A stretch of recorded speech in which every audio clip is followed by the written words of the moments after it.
Good evening. The time is 7:30. I call the November 6th meeting of Yardley Borough Council to order. Please stand for the pledge to our flag. I pledge allegiance to the flag of the United States of America, and to the republic for which it stands, one nation, under God, indivisible, with liberty and justice for all. Roll call, please. Ms. Sargent? Ms. Thompson? Present. Ms. Siegel-Morris? Present. Ms. Scherer? Present. Mr. Stump? I'm present. Mr. Applebaum? Here. Mr. Feiner? Present. And Mr. Carlson? Present. With 7 members present, we have a quorum. Community announcements. This is a portion of the meeting where members of council and the public are welcome to share news about upcoming events. Any community announcements from the table first? Yes, Ms. Siegel-Morris. The RSB Brass Quintet, featuring 3 Pennsbury graduates and 2 people associated with Neshaminy, the 2 Pennsbury graduates are my cousins, are holding a benefit concert at the community center to benefit the community center on Friday, December 13th. The doors open at 6:15, curtain at 7. There's no tickets. It's requests free will donations to the Yardley Community Center, and that will support updates to the building. And they're a professional quintet that formed, I think, back in 1998. So enjoy some holiday music and support the community center, please do so. And I have information I'm going to leave with you, Paula, that has more information about that event.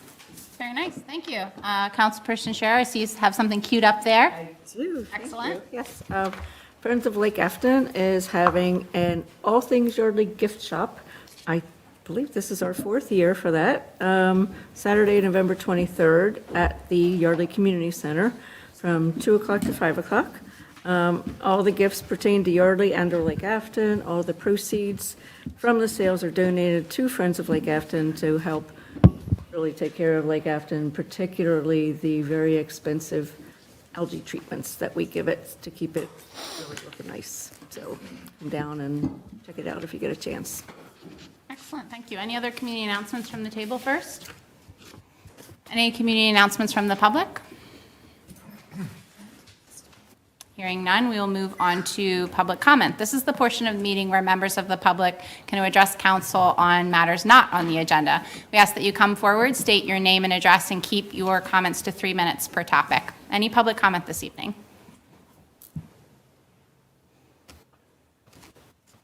Hearing none, we will close public comment. Next, we will consider the consent agenda dated November 6, 2024. We are removing item H, consideration of FEMA-funded 93 North Delaware Avenue elevation payment certificate number 7. Item I, consideration of FEMA-funded 93 North Delaware Ave elevation change order number 5, and consideration of FEMA-funded 93 North Delaware All 3. HIJ, I believe. Are we just pulling them from the consent agenda, or are we removing all 3 completely off the table this evening? I believe we are removing them completely until a meeting can occur, but you are welcome to comment on them if you wish. But we are removing all 3, not just 2. I know there was some confusion over this afternoon. All 3. Okay. I would like to comment on them later, but I'll save that for later in the meeting. Perfect. Sounds good. Any other items to be removed from the consent agenda? Hearing no requests, I'll call the question. All those in favor of approving A through G, please signify by saying aye. Aye. Any opposed? Abstentions? Motion carries unanimously 7-0. Police chief's report, please. Thank you, ma'am. I have one item, which is the police service report for October 2024.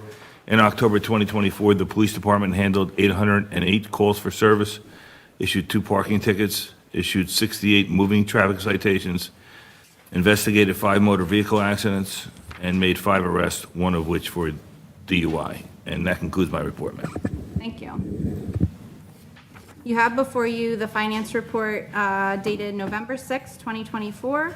If there are no issues, it will be accepted as submitted.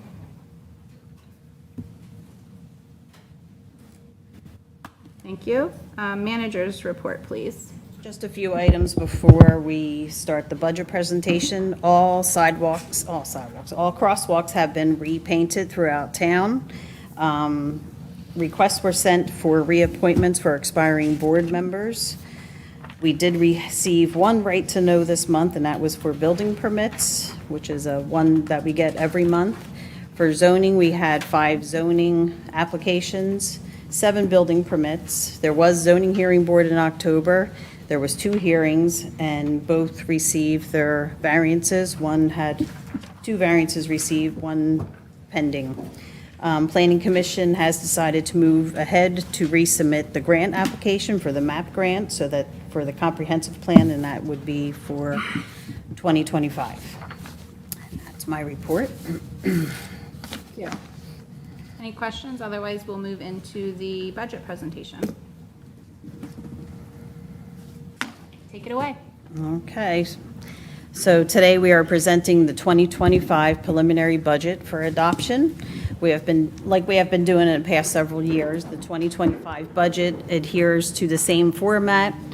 Individual funds, 15 in all, there's a budget for each one of them. It adheres to the guidelines of the Pennsylvania Chart of Accounts for Local Governments, published by the DCED. In 2024, as you are aware, we have been extremely busy and a productive year. We've had many accomplishments, some that we will highlight in the next few slides. 62 North Main Street is a vacant piece of land that's in the floodplain as well. This was approved to have a house, a single-family house built on it. Because of numerous happenings by the current owner's family, he decided to abandon the idea of building a single-family home there and offered to gift the land to Yardley Borough. This is going to be used as a passive reflecting park in honor of his late wife. Because of going from a residential lot to a park in the floodplain, it needed numerous variances. The borough appeared before the zoning hearing board in October and received all requested variances. This property is anticipated to change hands by year's end. Mary Yardley Bridge. As you are aware, this project took many, many years to complete. We are proud to include this as one of the major accomplishments of the borough for 2024. This project went out to bid in 2022. We had some delays, construction issues, but we are happy it's all done and anticipate a spring ribbon cutting. Did I miss one? Police and emergency management. Many good things happened in the police department in 2024. We had a promotion of one of our part-time police officers to full-time. This reduces the dependency on our part-timers whose availability is limited because most of them have full-time jobs elsewhere. We are retaining an officer who's invested in our town and our community. This ensures our police department continues to provide exceptional service to the community 24 hours a day, 7 days a week. We purchased a new police car. That amount was just over $56,000. The police department was awarded a software grant. This for next year, right, Chief? And approximately $46,000. That will help our budget immensely. The Pico lot. As you know, the Pico lot is now named the Yardley Borough Trailhead. Because of receiving grant funding from Senator Sanacero, we were able to move forward with the purchasing of this Pico lot. We obtained an updated appraisal, a Phase 1 environmental assessment. That was all completed. Once this was done and accepted, we went full steam ahead for the purchase of the property. The property closed in October of 2024. This also is going to be some type of a passive park as well. There's been talk about maybe benches being put down there for bike riders and stuff. Some of our other accomplishments of 2024 were... Go back and, sorry to jump in and explain the variance between the grant amount and the cost of the lot, because the grant amount exceeds the lot, but then we still have $10,000 that we need to spend there. The $10,000 there, that was our share of the The grant, match. the match. Perfect, Yeah. thanks. We elevated 5 houses to are close to being done with FEMA grant. This brings our total close to 60 elevated homes throughout our floodplain. We have one that's just starting up right now, 112, 114 Morgan Avenue. We received additional FEMA grant for $671,000 to elevate 2 additional houses in 2025. This will be one on Brown Street, one on Bell Avenue. These elevation projects will be completed over the next few years and will continue to help our community rating system. Our current rating is 8, which gives NFIP policyholders a 10% reduction in their insurance policy. We are actively pursuing modification to a 7 rating, which would be an additional 5% reduction. So this will help all of our residents in the floodplain. Going into 2025, to maintain the expected services and keep up with our assets, we are recommending a tax increase of 2 mills to the general fund only.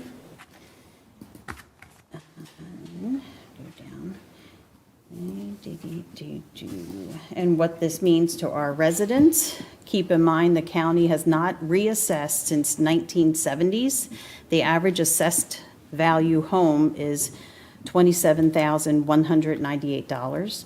The average borough portion of the property tax bill that we receive in April is approximately $872.24. Do you want to take over, Patty, or? Sure. Okay. Okay. So what this means to our residents.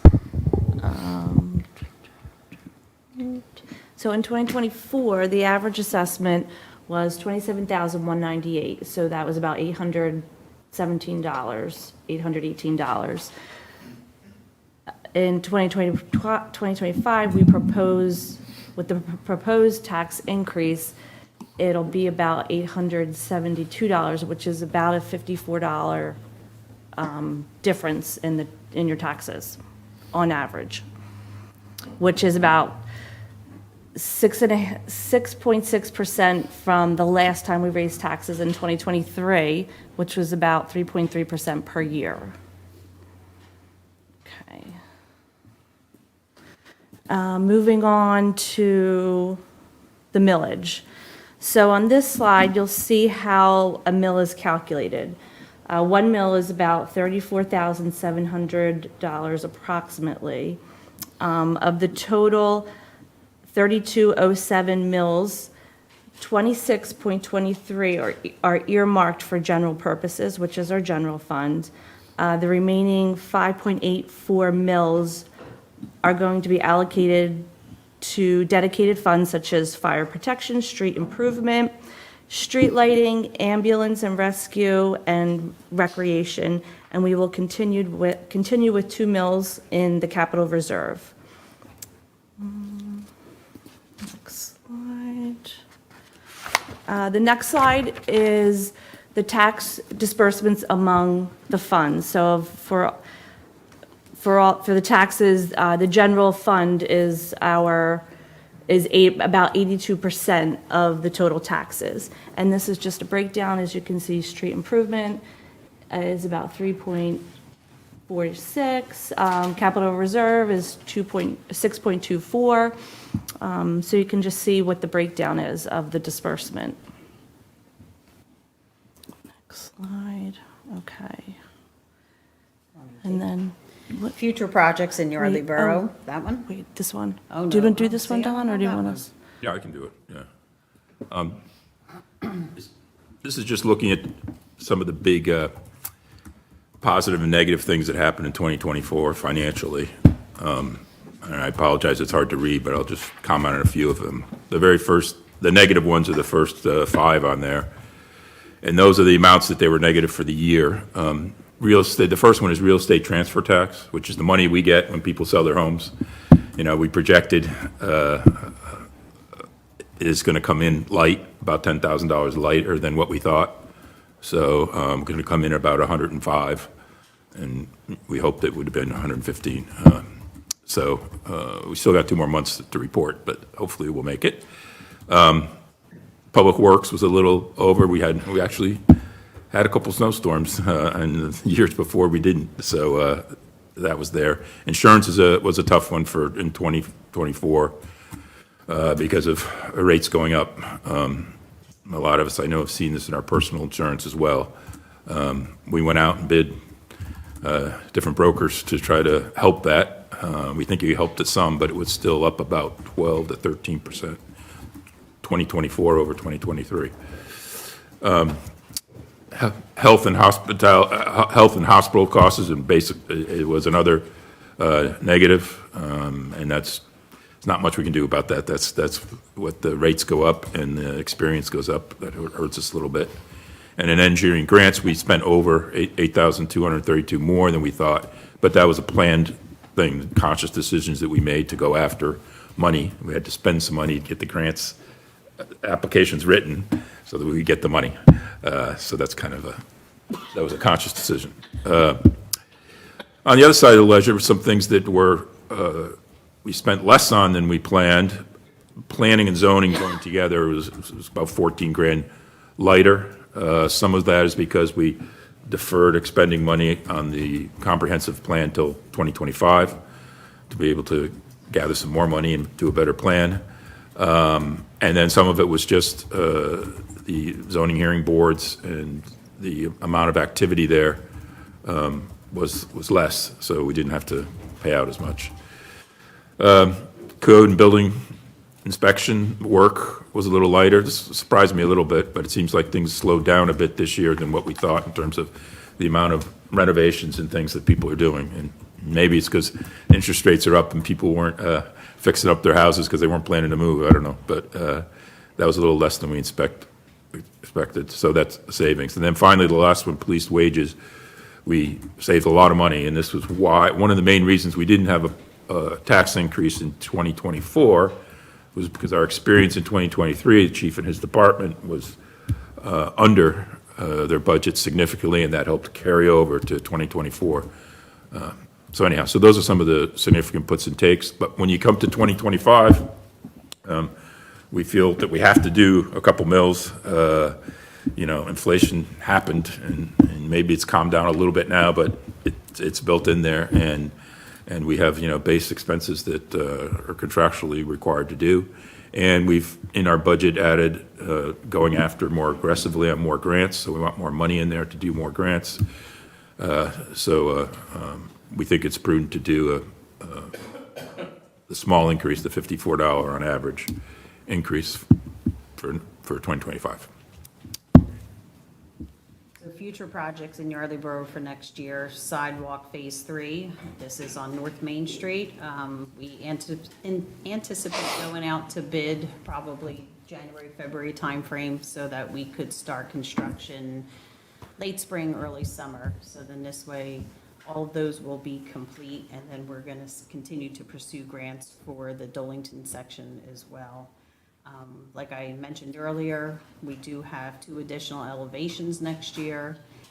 Comprehensive plan, that's going to be hopefully redone or at least started next year into the following. Capital reserve, we're going to continue funding that 2 mills per year so that we can just keep saving some money for big projects that we want to do in the future, such as renovation to the building, any kind of things that come up that we need to do. And that is our presentation. I have a question on I don't know if I can ask this. The slide you had that showed the 2025 millage. I'm trying to read that, and they were talking about the fire protection, 29,487. Yes. Is that the donation that they were, that the fire department asked last year?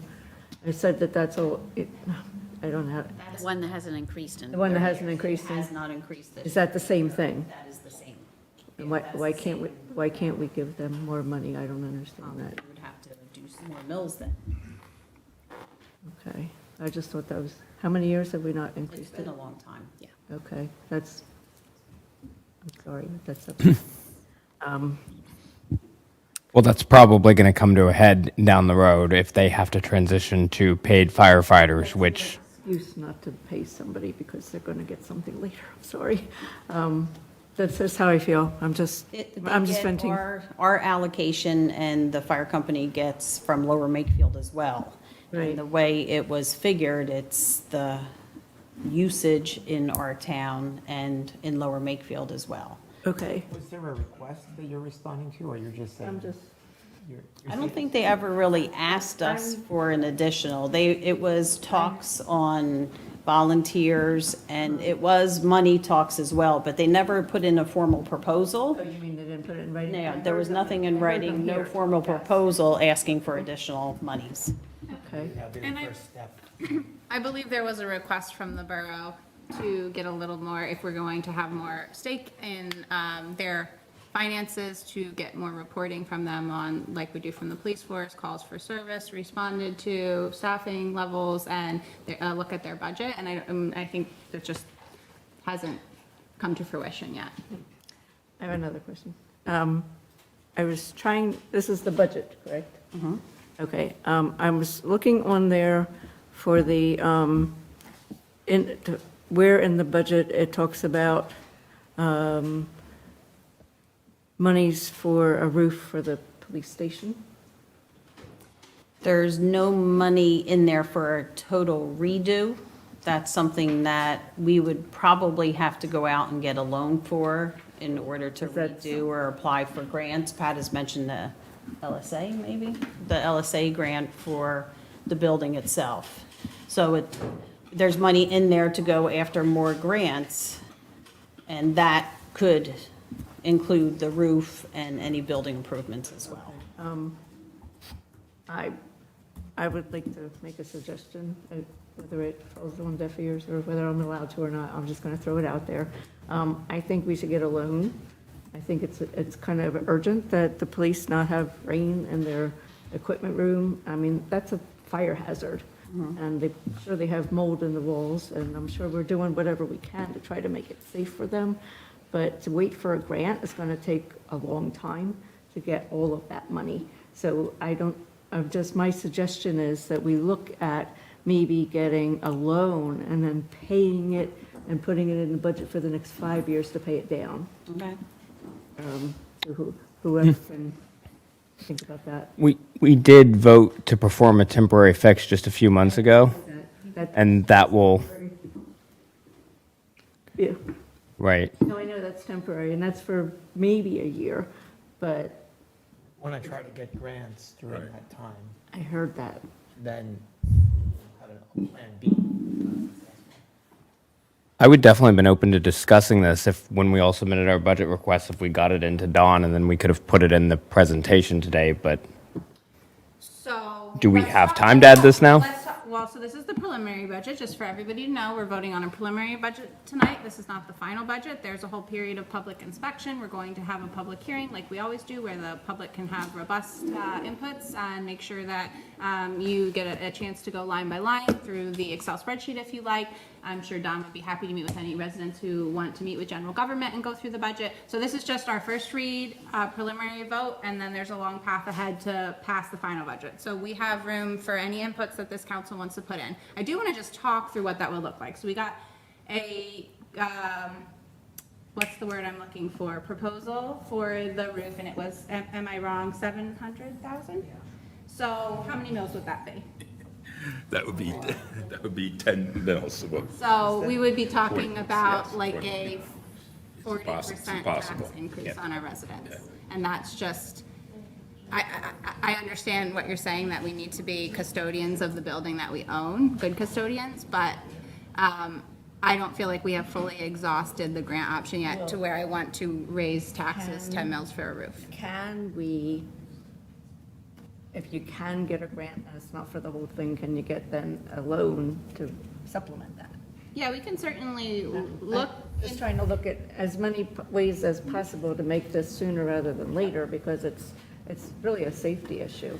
Yeah, so in the past, when we've taken out municipal loans, those votes have been taken outside of the budget because repayment doesn't usually happen within the same budget year, but we certainly would have to look at the repayment schedule, which, usually exceeds our ability exceeds our budget, our ability to repay that loan. So we're definitely a borough with limited income, and we live within our means. So it's been tricky in the past, that one time recently when we took one out to repay it, right, John? Yes. But we should have a chart with all of these different options, and we should be considering all of them. I agree with you. The one good thing is, since we did the temporary roof repair, it has not rained. So I apologize. I apologize to everyone for the drought. We apparently caused it by doing the temporary roof repair. Maybe FEMA has some of the blue tarps left over from hurricanes. All right. Any other questions, comments? I had a little bit of comments on the budget. One, just thank you for doing excellent work on it and the clarity of it. We've really come a long way. You too, Paula. Thank you to all of you who worked on it. A couple of things that's interesting. So I looked at the inflation rate from 2024 to 2025. Of course, 2023 to 2024. 2023, we were still coming down off of that COVID inflation. So according to the CPI, I believe it was 8.1%, those two periods combined. It's interesting because our increase is about 6.6%. So we're actually below that, which is good. My thoughts are, one is that we should consider doing this every year instead of going 2 mils or so every 2 years. We're going to have to keep up with inflation. If we did it every year, if we did it last year, we would have had about $35,000 more in our budget, and then this year would be only a 1 mil increase. So, because we're still kind of getting hit by the inflation until we catch up the second year. Now, also keep in mind that the kinds of costs we have, like insurance, which went up, 50%, crazy amounts, vehicles, labor, those kinds of costs are typically way higher than like inflation, which is based on the cost of milk and your rent going up. These are skyrocketing costs. So actually, it's amazing that we've been able to contain it. But I've also seen it happen that we kind of slowly erode our working capital to the point where we can't do anything. So that's why I'm recommending us to think about doing an annual adjustment to meet inflation, just so we can kind of all work together to nominal increase. Another part is I think that we should just look at the percent. I'm curious to know, over the years, the percent of our budget that has been, police is our largest expense. What has that percent been? I think it's interesting, informational for us to just track that and see if we need to talk about it further, if it's starting to kind of take over, if that's an issue we need to look at for the future. Has anyone looked at that? Yes. Yeah. You haven't? Yeah, I have all those numbers. Oh, that's great. If you look at the police-related, and one of the things, when you look at a percent of budget of expenses, what I exclude from our expenses are the monies that gets reimbursed. For instance, the elevations. It's because you get money in to do the elevations, then it goes out. So I take that out. And the same thing for the Phase 2 sidewalks or the Phase 3 sidewalks, because you get most of it in grants, and then you pay it out. So when you take those out from all the expenses we spend, and then you look at where is our money being spent. This year, 34.4% of it is spent on police-related, which is the police department plus the pensions associated with that. 34%, that's the highest thing. Trash is number 2. We went out to bid with a big trash contract last year, 3-year deal, and trash makes up 17% and 20% next year. Then general government's like 8%. Mayor the Bridge was 9%. Luckily, that's over at 0 next year. Engineering runs about 5%. Public Works 4.6. Fire and ambulance, combination of what we give out there, is about 3.6. Insurance 3.5. So they're down in the 3. There's a bunch of groups that are down in those areas. So we look at those to see or any of them getting out of whack, obviously the police one is always going to be the biggest, because there's a lot of labor in there. Has that one been, thank you for doing that and for excluding those in-out. Yeah. We talked about that, and that's confusing. You had to, otherwise it would look Yeah. really weird some years when you have a bunch in there. Yeah, so the question just is, have you looked at previous Yeah, years to see what yeah. that Well, police? 23 police was 37.7. Okay. 24 went down to 34.4 because of all those wages we saved. Now, part of that is because we couldn't get part-timers in here. And then next year it's 41.6, so it goes up a bit next year based on the contractual stuff that we have in there. A lot of the other ones, well, trash has gone up, from 15 to 17 to 20. Is trash, though, is that an in-out? Because we Yeah. do bill our residents for that. Okay. Well, yes, but I Yes and think no. it in there because the residents pay that. It's different Right. than grant money. Got it. Okay. So that one I treat a little different. Sure, I gotcha. For that reason. And trash is a great example of one that went up by way more than inflation. And we were actually Yes. lucky when we got our bid because we had seen other towns where it Compared to doubled. some other towns, yes, we got. So just to give perspective to people in the audience or watching at home, just in little one-off side conversations I've had with people in a neighboring township that surrounds us on all sides that shall remain nameless. In that community, you do not have single hauler trash service. So each person contracts with the trash company individually. As a result of that, every day is trash day.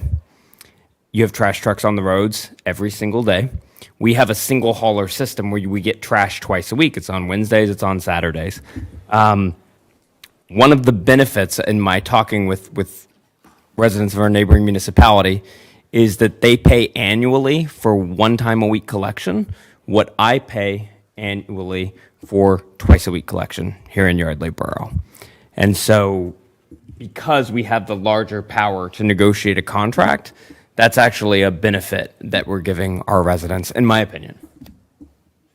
And maybe in the opinions of a few other people who say, I wish I lived in Yardley Borough or my municipality had that, which I said, I can't help you. I'm just a Yardley Borough councilman. It's the power of group negotiation. Exactly. Right. We're a big customer all combined instead of a bunch of little people. And the service is good as well. I have one of the trashmen's cell phone number, and one time they missed a trash can in the park, and it was overflowing, and there were all sorts of things on the ground that don't really want to see on the ground in a community like Yardley. And they came and they said, "Oh, we're sorry. We'll come back and get that." So I really feel like they provide a good level of service for what we pay there. So I just don't want that number to scare anybody and going, "Oh, could we cut this?" Because we could, but the alternative is that it would ultimately cost you more and you lose your negotiating power. And keep in mind, when we went out to bid for trash, we did get 2 bids. The first one was from Republic, the one that we are with now, and the other was from another hauler, and it was double the amount. So if we're paying, I don't even remember, what do we pay a year now? Pay $400 annually. $400 a year now, we would have been paying $800 if we had to go with this other hauler. And that is pretty standard across the board in the surrounding areas as well, that it's a lot higher. We're lucky, and we got great people that work for the town, work for Republic, so we're lucky in that aspect. Thank you. One moment, before we move on from Councilperson Finer, were those all the thoughts you had? Because we had talked about, I thought it was a great idea, I don't want to steal your intellectual property, about another reserve fund. Yeah, so we had talked about the idea of putting and this is actually reflected in the budget. Don and I spoke since you and I spoke about it, but let me clarify. So I was thinking this, is we have the reserve fund, and when we apply for grants, these grants, especially now, we're doing more work to find the grants. Grants come up, they don't necessarily follow us on a year-to-year basis.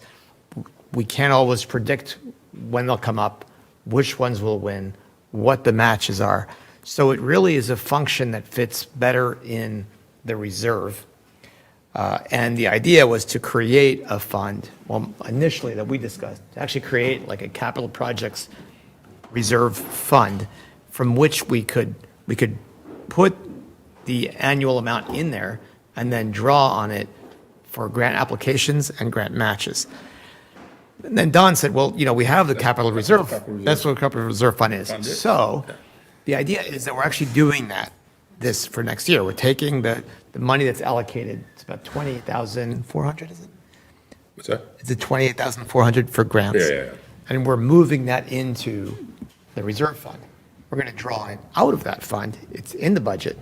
But it's important to note that so that we're not in a place where we're saying, okay, we're now competing with other we have emergency fund, we're competing with other types of reserves.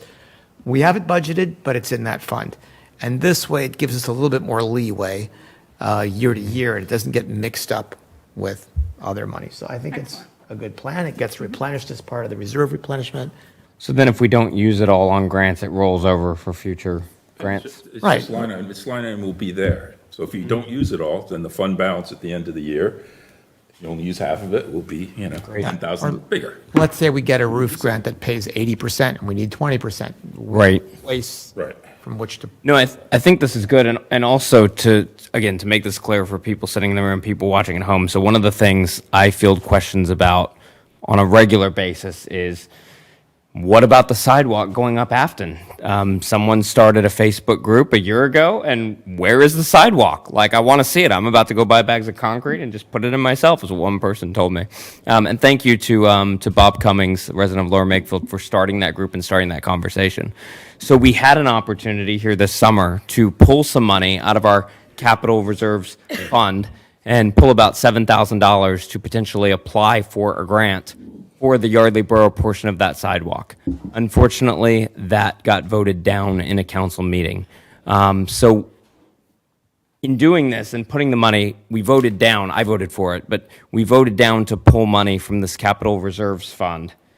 Are we, and part of the reason why that was voted down, and I thought this was a legitimate discussion, I'm not trying to throw people under the bus who voted differently than I did, but part of the discussion was, well, we haven't really decided what this money is for, and if we're going to be dipping into reserves, this needs to be a serious thing. So are we now shifting our focus to where this fund can be a fund to apply for grants? Do we have to vote every time we have a grant we need to apply for? How is this going to work? That's a good question. I think to clarify, this year, it's going to be in 2025, it's actually in the budget.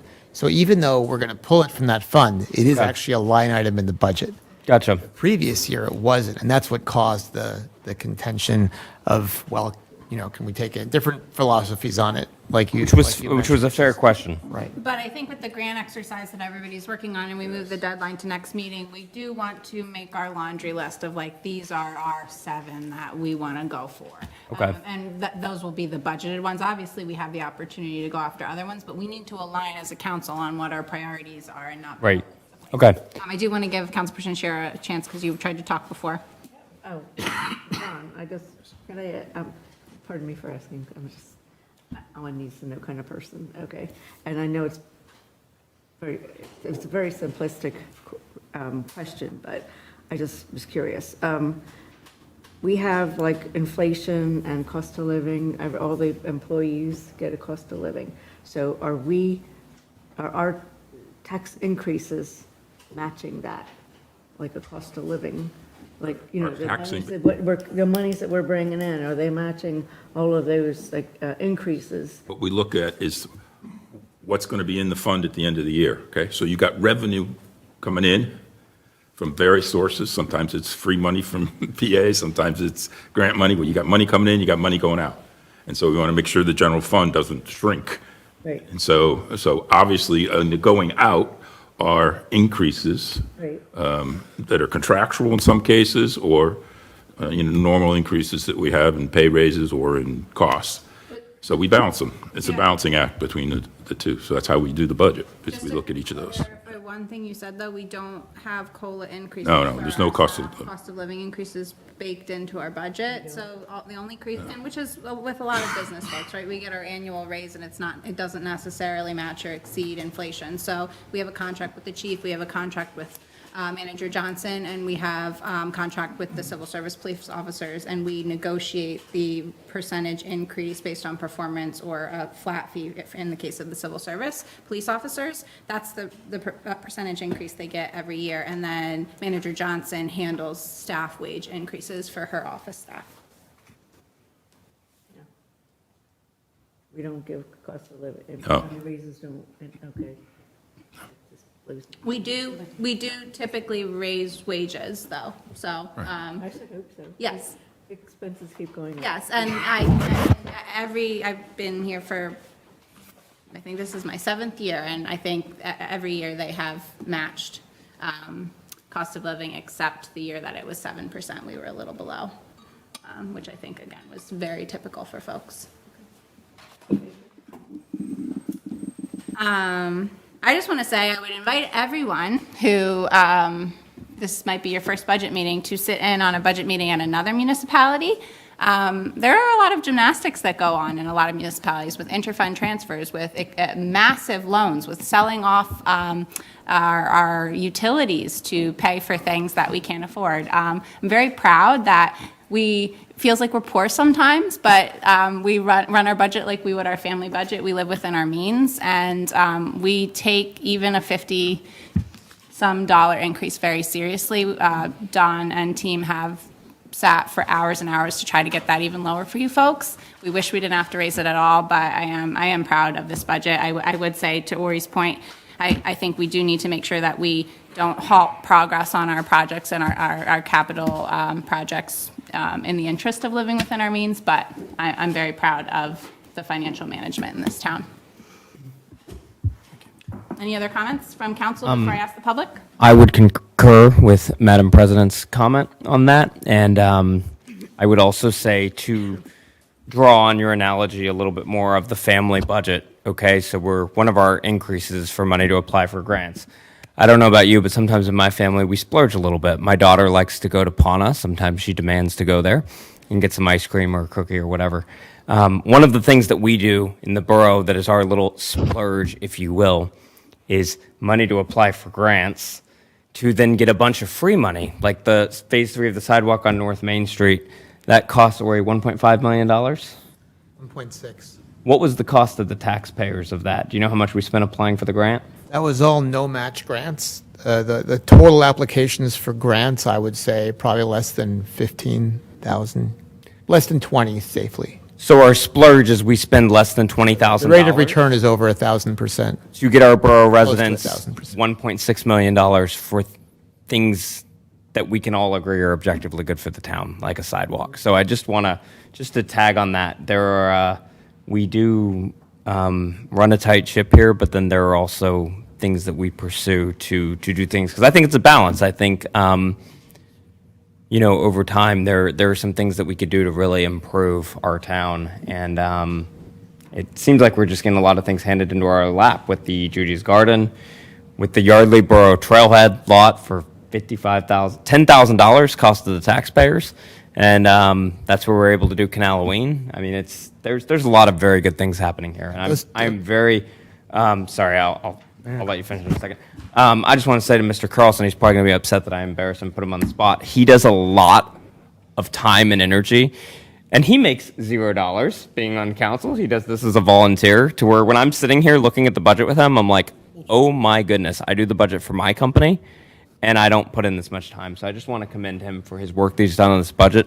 He has done a darn good job, and to keep the tax increase as minimal as possible. You don't need a financial degree to read it, which I appreciate. I definitely think you deserve the cost of living increase multiplied by your zero salary. All right, folks, backs have been patted. Any comments from the public here? Awesome. Yes, claps for Don and Patty and Paula. They control all the numbers. Sorry, I didn't mean to I just take away aggregate from you and look guys at as them. well. Make sure they're good. All right. Do I hear a motion to adopt the 2025 preliminary budget? So moved. Is there a second? Second. Motion was made by Councilperson Siegel Morris, seconded by Councilperson Scherer. Any further discussion from council? Any discussion from the public? Hearing none, I'll call the question. All those in favor, please signify by saying aye. Aye. Any opposed? Abstentions? Motion carries unanimously, 7-0. Do I hear a motion to advertise for public inspection the 2025 preliminary budget from November 11th through the 22nd? FYI, if you want it outside of that, we can send you a copy, no problem. So moved. Is there a second? Second. Motion was made by Councilperson Carlson, seconded by Councilperson Finer. Discussion from council. From the public. I'll call the question. All those in favor, please signify by saying aye. Aye. Any opposed? Abstentions? Motion carries unanimously. And then finally, consideration to advertise the 2025 tax levy ordinance, proposed increase of 2 millages. Is there a motion? Second? Motion was made by Councilperson Siegel Morris, seconded by Councilperson Scherer. Any discussion from council? From the public? All those in favor, please signify by saying aye. Aye. Any opposed? Abstentions? Motion carries unanimously. All right, LSA grant for Dolington Road sidewalk extension proposal, and the engineer's report as well, if you have anything else. Mr. Foley. Thank you. We've issued our engineer's report. It should be included in your packet. Are there any questions? Okay. Great report. Thank you. So moving on to the LSA grant, working with Public Works Committee, what we're looking for, we've provided a proposal to provide grant writing services for the Dolington Road sidewalk extension. This grant will seek funding for the additional engineering services that are not covered under the 10% that we were permitted to request during the DCED MTF grant. Our proposal is for the amount of $2,975. Couple of things I'm going to add to what you're saying. Thank you for putting it together. So one thing that's becoming clear, to me anyway, maybe it was clear to other people before, but looking at the Mary Yardley Bridge and the various sidewalks, is that these engineering projects where they allow you to use 10% for engineering, that 10% seems, I originally thought that means the project should cost you 10% engineering, but that's not really the case. What that seems to be is almost like this 10% cost to administer construction and for some overage and that kind of thing. These projects typically cost more like 30, 35% in engineering, would you say? Based on those projects, but it seems to be. So that's just the reality. So this project that we applied for using the MTF, the DCED MTF grant, which is one of the highly coveted 100% no match grants, if we get it, and we've been successful before, right? If we don't get it, we'll apply again using the same application. But if we get it, we're still going to be like, I think it's about 140,000 or so short, even with their 10% allocation. So we've got to find that other money. So the LSA grant is the other type of highly coveted no match. Well, this year it's no match, no guarantees, grant source. And this one has, it's kind of like a free for all. They really award all sorts of monies, and it's based on local share accounts. So it's like earnings from the casinos, games of skill games or whatever that's called. So it's a very good fit. So the idea is to get that excess through this grant, and whichever one comes first, it's fine. Doesn't really matter. And perhaps in the future, we would use this grant to look for design grants before we even try to get construction grants on some of these projects. I think that would be a kind of a smart way to go about it. So this particular request for a grant, although there was a grant request done for the MTF grant for the same project, now we're just designing requesting the engineering part. The obvious question is, well, why does it cost us money? Can't we just take that part and send it to them and ask for it? And I'm going to let Pat answer the question, but I'm going to ask the question. I understand the answer, but I think people want to know the answer. So explain why we can't just take those pages from the MTF grant and paste it into LSA grant and send it out. Yeah, thank you, Mr. Feiner. For, writing these grants, there are different grants have different requirements, different language as well. So what we do is I would say is we craft each grant to that specific requirement. So there's separate exhibits, separate elements to enter. You are still entering in that information as well on a new grant. So it takes some effort to coordinate with the borough on it, as well as we'll, prepare exhibits or revise those. So that's what our effort goes towards, is preparing the documents and submit that prior to the due date. Okay, so, unless we possessed, and these are engineering type grants, so I don't possess the ability to do that myself. I don't know that any of us do in-house. So this is why we need, if we want to win the grant, we need to have a good application. The cost is not to exceed, is it 29? Yeah, not to exceed $2,975. 75. So I propose we take that from, we have budgeted money next year, because the question is, where do we take it? It's not in this year's budget. But, here's the other point why we talked about this grant. This grant is due November 30th. Thanksgiving weekend happens right before that. We hope and suspect that not a lot of people are going to want to work on grants. Fortunately, Mr. Foley is willing to do this during his Thanksgiving dinner. Perhaps we'll get less competition for the same amount of money. That's just a hope, okay? But maybe it'll work out. So it's unusual timing. They don't usually have that deadline. So the point is we want to get that in, but that's before next year. So I propose the money that we're going to allocate in our budget for next year for grants, that we take this from that money and spend it this year and reduce next year's budget by that amount. So instead of what we did before, where we were saying, let's borrow from next year, now we're going to actually reduce next year's budget by what we'll spend. Wouldn't the timing that we receive the bill work out anyway? Probably next. Most likely, especially if you take a week or two off between Christmas and New Year's before sending the bill out. Person take a week or two off. Yeah. So it may actually just work out beautifully. And if you want to just do that, we don't even have to, we still need to authorize it. Yes. So we could authorize it and just to be paid next year. Because even if we receive it at the end of December, we'd probably have a week or two before we have to pay it. So why don't we just do that? That's cleaner. Just authorize it from next year. Authorize the work to be done, the payment to happen next year. Sure. So let's have a motion, and then we can talk about it more if we wish. Is there a motion on a do not exceed for grant writing for Dolington Road sidewalk of $29.75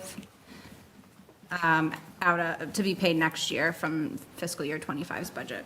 So moved. Is there a second? Seconded. Motion was made by Councilperson Finer, seconded by Councilperson Stump. Discussion. I have a question. On RV, what's RV's experience in doing these applications and successfully getting grants that are just design work grants? No physical thing. Have you done a lot of them, and what's the success rate been at getting them? Do you know? The success rate we would have to look into, but as I've previously been up here too, is our chances of getting the grant if we don't submit it is going to be zero. So they're looking at last year's, when the grants were, the LSA grants were just awarded and announced in late October. So I sent over the list. So there's all various elements on there. So it's a topic, and I know Manager Johnson speaks to the senator's office and various, as they're starting to go through it too. So it all depends as well. But like chances, we've been pretty successful in getting grants for the LSA grants. But just from I'd have to get back to you on, just just a wondered- pure design. For pure design ones. Yeah, yeah. We haven't done pure design ones, have we? Submitted? Maybe we I have seen them. I don't know if we've done them, but I've seen awards from other.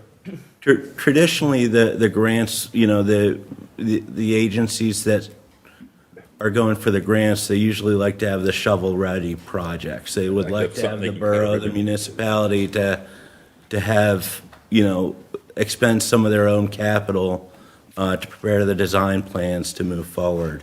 But what we've been targeting were these zero grants and developing those projects from there as well. And then seeking multiple grants to help out with, budget, capitalizing on the entire budget is what we've been doing. I think it's important when we apply, and I know you did this in the other grant, but to make the case that this is a strategic tie-together piece. It's a short distance, but it ties together North Main Street sidewalk, Yardley Borough, Taylorsville Road sidewalk, also coming, and the whole Dolington neighborhood. So it's the timing is important, is what I'm saying, because the construction is happening. Can I highlight something just for the public of what I find most attractive about this project? We have the North Main Street sidewalk going to McKinley Avenue in Dolington, right at the borough line where the Welcome to Yardley sign is. This is to close in a gap to then go left if you're going north, to then go left along Dolington there where it's grass, to tie into where Lower Makefield has a black path where we hit their border. So right now it's grass. In theory, you could walk in the grass, but we're going to, if we're going to build a sidewalk, let's connect the sidewalk.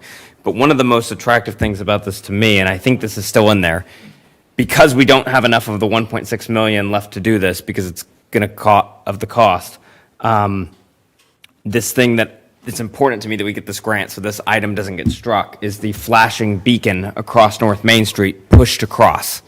That costs about $50,000. Having the flashing beacon where somebody can press the button and activate the light, it's more than 50. It's more than 50. But this, if we get this grant, we'll be able to do that, right? Yeah, Okay. when we submitted for the PennDOT MTF grant, for the crosswalk, we do have the push button beacon Wonderful. in there. Currently under Phase 3 sidewalk, we have just the crosswalk right now.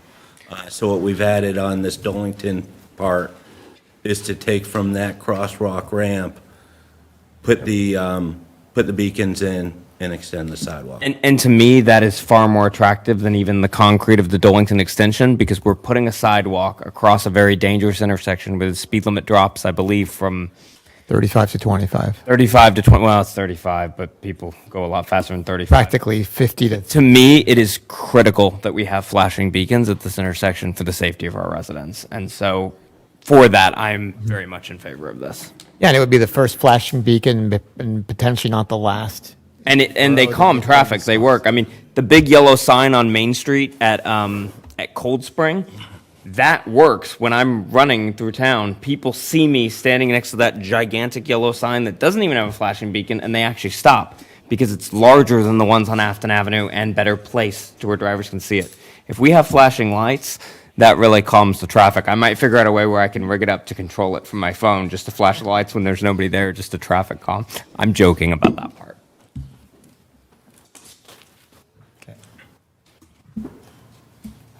Any other discussion from council? So what you're asking is to cap the funds to $2,950 for, I'm just 2975. making sure, huh? 2975. Oh, So do not exceed. Oh, pardon me. So it might be less. Okay, but you're capping that amount of money to give to Mr. Foley to apply for and submit the grant, Correct. even if it's 365 days from now? Like, it's sometime next year, you said? No.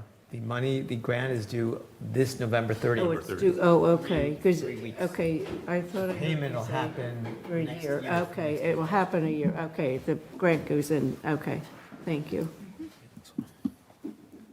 Quick Googling, I thought it was a great point that you brought up about design work, and it looks like LSA has awarded 2 phased projects, so that would indicate to me. I couldn't find a lot of information that they were breaking engineering projects into smaller pieces, so seems like it's possible, but I don't have chances of success, but it has at least been awarded before, so. And to plant a seed, Afton in the future is a perfect project to do that with because it's such a complex project that just the cost of doing a grant application for the construction would be very costly because there's a lot to figure out there. Yeah, So- Yeah, I totally agree. This would be a good model for us, and I think the argument in the grant application, to expand on what others have said, should be that to make the grant accessible to small towns that only have so many dollars to allot to capital projects and grants and don't have this huge capital reserves funds. Like, we need to do a phased approach, and then, throw our hat in the ring and let us compete with the bigger municipalities by doing this. So I would include some sort of language like that. All right, any other discussion from council? From the public? All those in favor, please signify by saying aye. Aye. Any opposed? Abstentions? Motion carries 7-0. Solicitors report, please. Yeah, just briefly, and this was covered a little bit in the budget, but myself, Mr. Foley, and Mr. Finer, we appeared before the zoning hearing board on October 28th for our zoning application on the Rutterow lot and our proposal for Judy's Garden. We were successful in obtaining all the relief we requested, which was great. There were a couple conditions that were put on it, but it was basically that we would act in good faith to try and reduce the amount of fill and impervious surface that we would put on the property, which is something we've already discussed and considered anyway. No residents came out to oppose. There were some neighbors that came and had some good questions and some good insight on the property that we'll definitely take into account. But all in all, it was successful. We're on track to close by the end of the year. I ordered title. I'll distribute that out probably at the end of this week. I'm taking a look at it now, and that's really the last step until we get to closing. Excellent. Great news. All right, mayor's report, please. Thank you. Just a reminder that on Monday, we have the Veterans Day March. Starts at 10 a.m. at the American Legion, so hopefully everyone can join. Excellent, thank you. Thank you. Council member reports, starting with Councilperson Siegel Morris. None this evening, thank you. Thank you. Councilperson Finer. Yeah, so just to add to what Andrew was saying, and thank you to Andrew and Pat for the work that you did in creating a successful zoning application. It's not easy, it's really not easy. It doesn't make a difference if you're the borough, because there are a lot of questions that come up. And I'll point out that, this property, Judy's Garden, and the other one, the Pico Trailhead, we were talking about CRS, and these two are going to help reduce our CRS, community rating system, exposure, overall developed land, which is a contributor to reducing that rate. So I can't tell you it's directly going to reduce it, but it's one of the contributing factors that will help to control and potentially reduce the rate. So that's a nice thing. Some of the questions that came up about Judy's Garden were questions that were based on if it was just left alone, but really the choice was to turn it into this garden thanks to Mr. Rutterow's donation, or put a house there. So I think this is a much better option. It's a better option for the borough, better option for the residents, better option to prevent flooding all around. Second thing I will just bring up is that in this year's budget is $5,000 to do some grading, finishing work on the Pico lot. We don't know yet exactly what DCNR is going to require. We will find out, I think, tomorrow. And we have talked about it in a work session. So it very well may be that does not get spent this year and gets spent next year.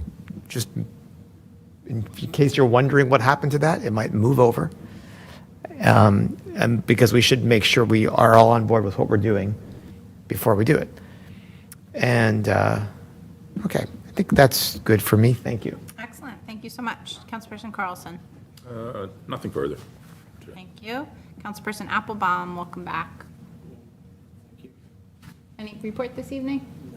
Thank you. Councilperson Scherer. A report.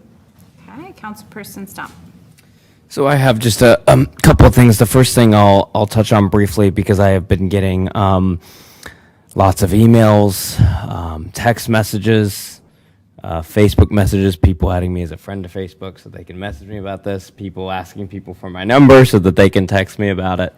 As some of you know, if you went to vote yesterday, there were some signs put up by a resident about Airbnb, to the point that many people after they voted, they went, I didn't see that on the ballot. And it was worded, tell council to vote no to Airbnb. It wasn't on the ballot, but interesting placement of the signs around the polling place and possibly on some private property that they maybe shouldn't have been put on. But anyway, we'll let that go.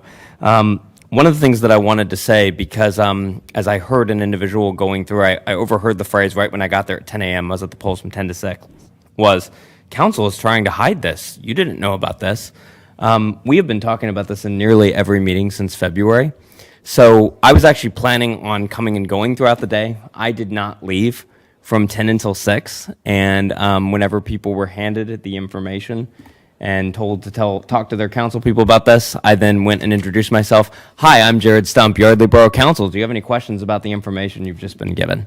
And had many wonderful conversations with folks. There were people all over the map. There were people that thought it wasn't restrictive enough. And the ordinance is in draft form, by the way. It's not finished. It's not ready. I'm not even working on it. Mr. Carlson has been working on it. There were some people that thought it was too controlling. There were some people that were just upset about any of the idea of change. I did only get yelled at one time, which I thought that was good. I guess that it was only once. But anyway, the thing I just want to say is we're not trying to hide anything. We've been talking about this openly. The reason why I haven't blasted this from the rooftops on Facebook, because I know I have a reputation for doing that with certain things that we want to get the word out about, is the ordinance isn't done yet. There's nothing to share. So why would I say, hey guys, there's this thing happening, and then when people come to me and say, well, what is it? Can we hear? Well, it's still in draft. We don't actually have anything for you to see. I don't even have it. I just have the presentation that was given at a public council meeting. I found that information out from Mr. Carlson at the same time as the public did. So there's not any crazy things happening here behind the scenes. There's not any backroom deals. And we will, this probably won't, is this, Mr. Carlson, is this going to come up? Because once we get it back, it has to go to the county, right? So when it's on the agenda, that's just a vote to send it to the county, correct? Yeah, we're going to have a public inputs on it, as well as the planning commission input and Bucks Right. County Planning Commission as well. So there's a process. It's not just going to sneak onto the agenda one week and then get passed. No. Okay. I have a question, Oh, sure. since you're talking about that. Yeah. I know we've gotten a couple of emails from people that are not in favor of it. Sure. So, and I think they probably recently had heard about it. I don't know how they heard. I'm Sure. just saying, not everybody watches our meetings, and not everybody's on Facebook. So I was wondering, is it possible when we're going to have the public come and speak to us, would we be able to like maybe post it on the PAC? Or what's the other one that you use? Courier Times or the Intelligence or whatever one. Advertise. Yeah, but I'm just saying like something that's in writing for those that maybe don't do Yeah. media. So we do have a reporter with the patch that watches, I believe, every one of our meetings, whether he chooses to cover it or not. I mean, I'm sure certainly people could write to him and ask him to cover it. I'm sure he will cover it. But yeah, I mean, there's things that we can do when the time comes. I don't think it's going to come up this year. I don't know. No, I know it's not in the immediate future, but I have people, as you, Sure. texting me, calling me, when is the public meeting going to be? Because they want to come and hear about it. So, and I will say this too, one of the people who sent all 7 of us on council an email, who is one of my neighbors on West College Avenue, who sent an email stating that she was against it. I ran into her at the polls last night, and she was like, so tell me more about, I was like, oh, I owe you a response to your email, but let's talk while we're here in person. As I talked through some of the restrictions that have been proposed, she goes, oh, well, that's not as bad as I thought it was going to be. Okay, I think I could be okay with that. So as we're having these conversations, I know this particular issue can be something that can be very emotional, but as people get into the issue, we've found that, yeah, so anyway. Don, do Can you I make a have? comment? Sure, and can you also look up when the presentation have it right was here. done? That's what I'm gonna Excellent, do. because that would be the best for people to watch the presentation. Thanks, Caroline. The ordinance is being drafted up, but if you really want to know about it, if you go to the council meeting of September 3rd, 24, and go to that video, and starting at the 17 minutes and 38 seconds, go there, and you will see a presentation, 8-page PowerPoint presentation that I did here that talked about what we're thinking to put in the ordinance and what some options are. And it explained it. In fact, I encourage people to go there because it's clearer to do that than to read an ordinance with the whereas and all the other stuff in it. But we talked about it. We went on for like at least a half an hour. We got inputs from everybody, and so it addresses a lot of concerns that people have. Because when I was in line at the polls, I heard all kinds of things that were, and I knew, I wrote it, I know that has nothing to do with what we put in the proposal.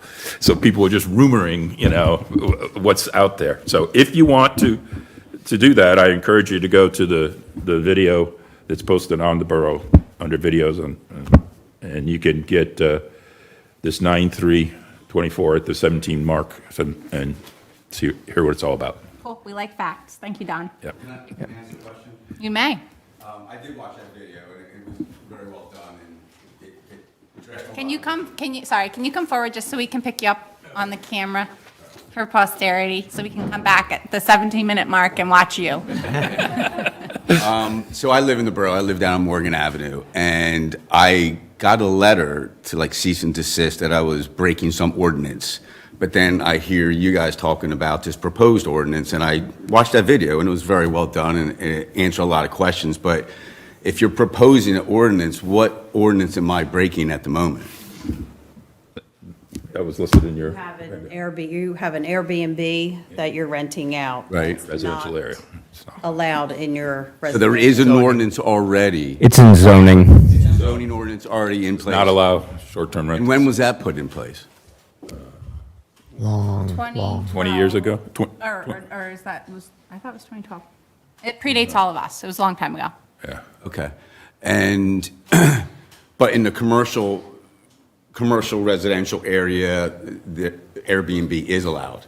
In the commercial. Okay, so what you Not guys are residential. working on right now is possibly an ordinance to control, not to control, but to figure out how to handle the possibility of Airbnbs in a residentially. No, in both residential areas. and commercial. Oh, both areas. Yes, and Try because to it put has, it all it's in- much bigger than just the zoning says they aren't allowed, okay? But the ordinance that we're going to come up with is Right. going to say, you need inspection, here's how you have to handle parking, here's what the noise is. Yep. Issues, and how do you handle complaints? It's much more meat on the bones, okay, if you will. And I got that Because in from your that video. defense, it's buried, it's more buried, the current,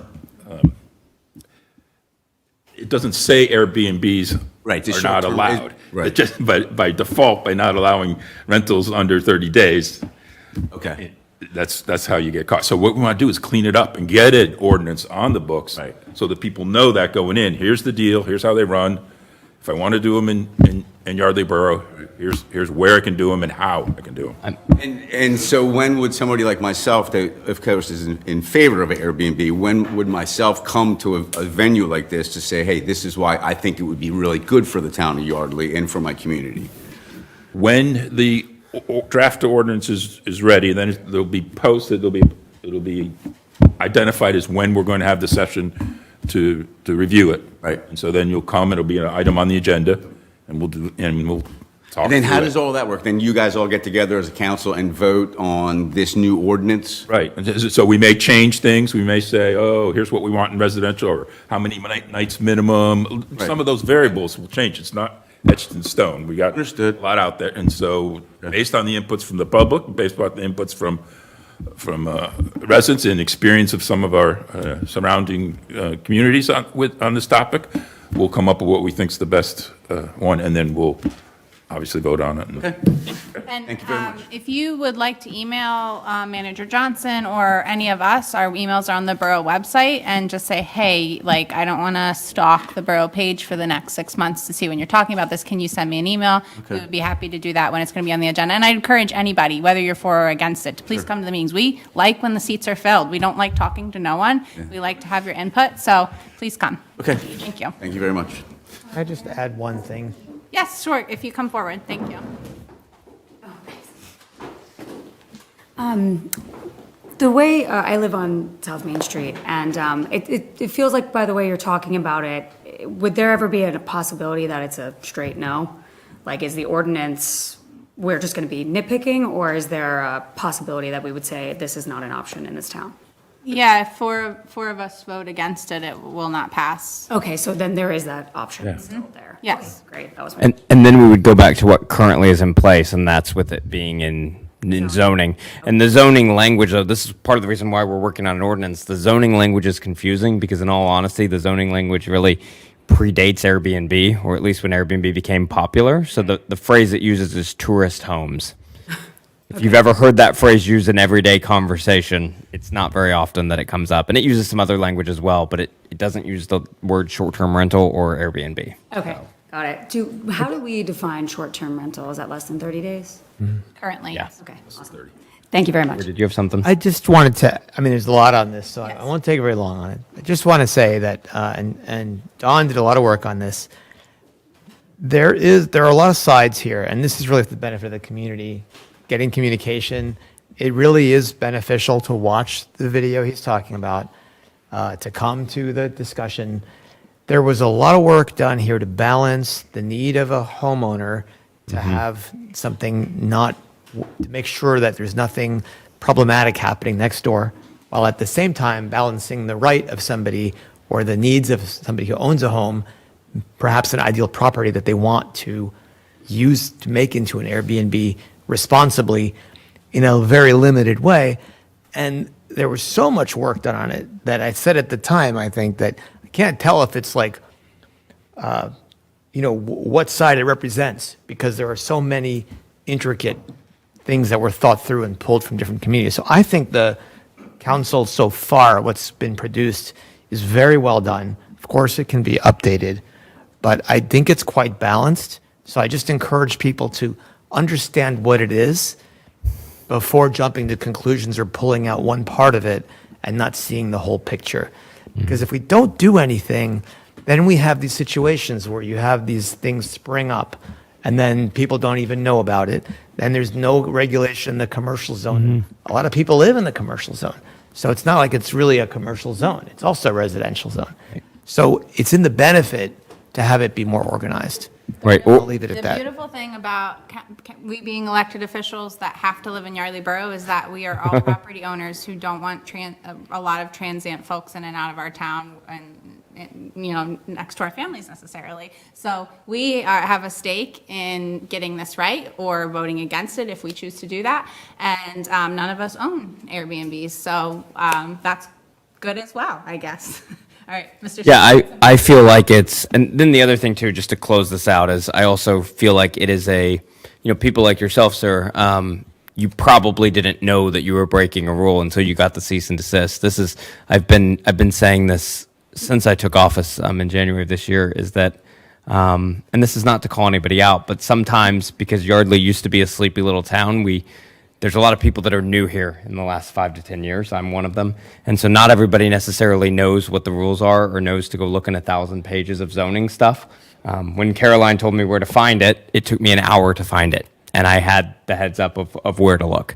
And so really a lot of this too is just streamlining communication. So because I think most people want to follow the rules, but you need to know what the rules are in order to follow them. And I really feel like this ordinance is a true compromise, to echo on what Roy said. So the second thing I wanted to talk about is, and I thought this was still going to stay in the agenda, so I prepared a little bit for it. So this might seem a little bit unnecessary, but I'm just going to go ahead and do it because I spent about 5 hours today on this, and so we're going to get it in. Sorry, not sorry to keep everybody here. Jake, I know you're just loving me right now because you're the last order of business. I have to stop talking before we can get to you. So with 93 North Delaware Avenue, at the homeowner's request, we pulled the change orders today and are actually having a meeting with them to go over it tomorrow to hopefully come to the bottom of some of the issues they've been having. My understanding was that item H was actually going to be staying in. And so I came prepared with a presentation to convince my colleagues that we vote against issuing the payment certificate. And I'm just going to talk about that for a few minutes because, like I said, I've spent 5 hours on this today, and I have a full-time job that I do as well. So item number H on this. And again, I sent an email actually to a few people. Again, I don't want to call anybody out, so I'm not going to mention people's names. I sent an email that then got forwarded around. I never got a response to it, so I didn't know this was being pulled from the agenda when I asked for it to be pulled from the agenda. Even at 7 o'clock when I talked to President Thompson, I didn't know that it was going to be pulled from the agenda. So I tried to do this behind the scenes and not bring it up in a public meeting. So you'll have that opportunity. So Right, why do sir? we have to bring it up now if it's pulled? You'll have that opportunity. Because there's some things happening here that I don't think are good, and I don't think are fair, and I don't think are right. And so one of the emails that was sent today by the project manager on the project, she said that this is FEMA money, and it's for items that have been completed. And one of them is installing a furnace. It's supposed to go in this room. There's no furnace in here. Another one is to finish a bathroom. This is the bathroom. It's not finished.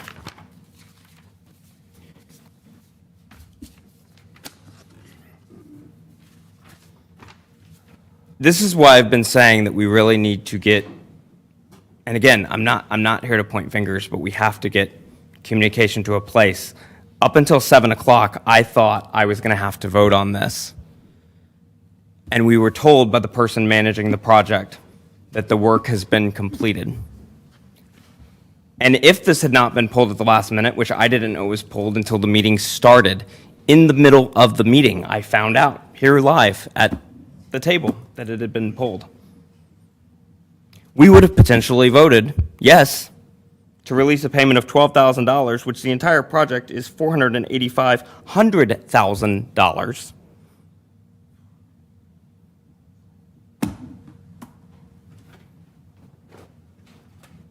And the primary person that I'm making this, you could call it a complaint about, is not in this room, so I'm not calling anybody out in this room, but here's where I'm frustrated. I have logged over 30 hours working the McGraths on this project because they reached out to me in desperation in late August saying, we need an advocate.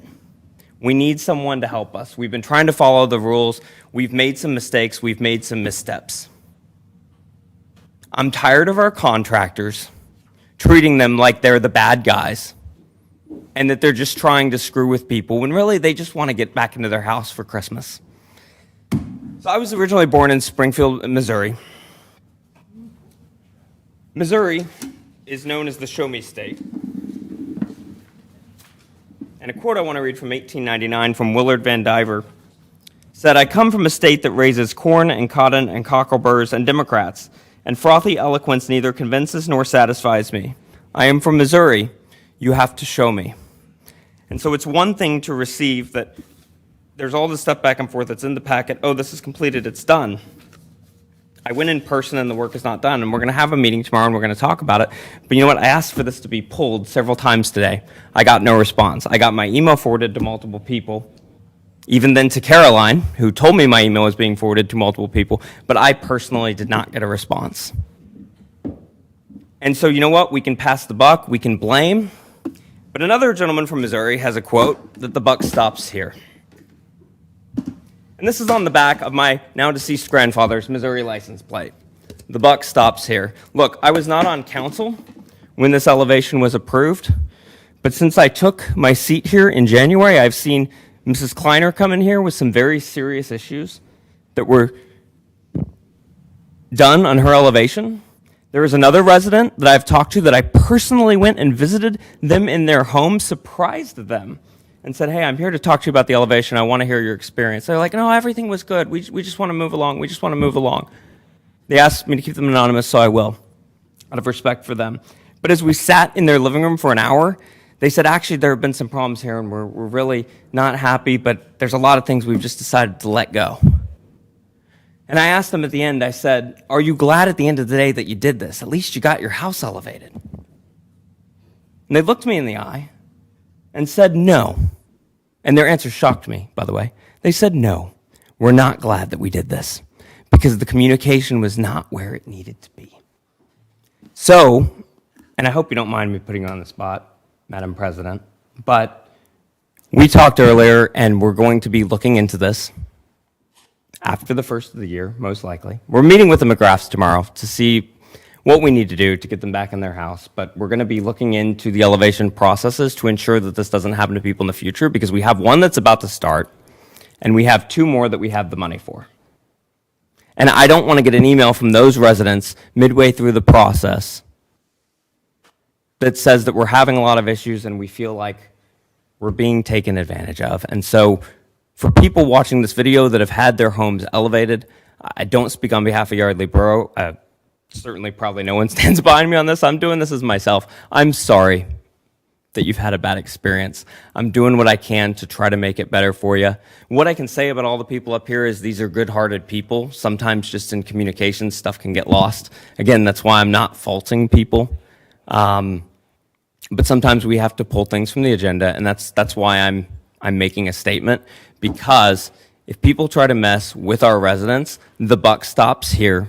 And I will take 5 hours out of my day, instead of doing my job that I actually get paid for, to investigate what is going on and ensure that we do not issue a $12,000 payment for work that someone says is completed, but it is clearly not completed. Thank you.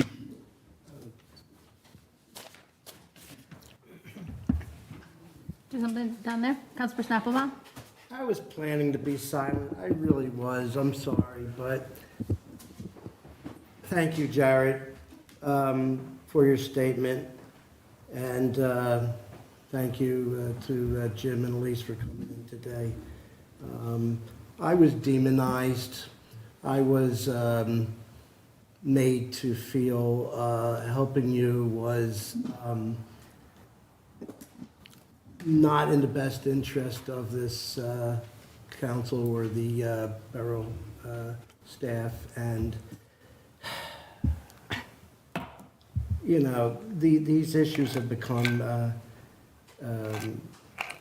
systemic, and I can't be silent, so I thank you, Jared, for bringing it up.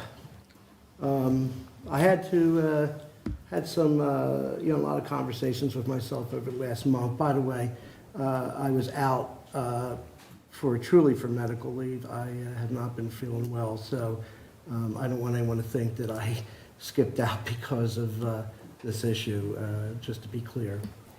But it's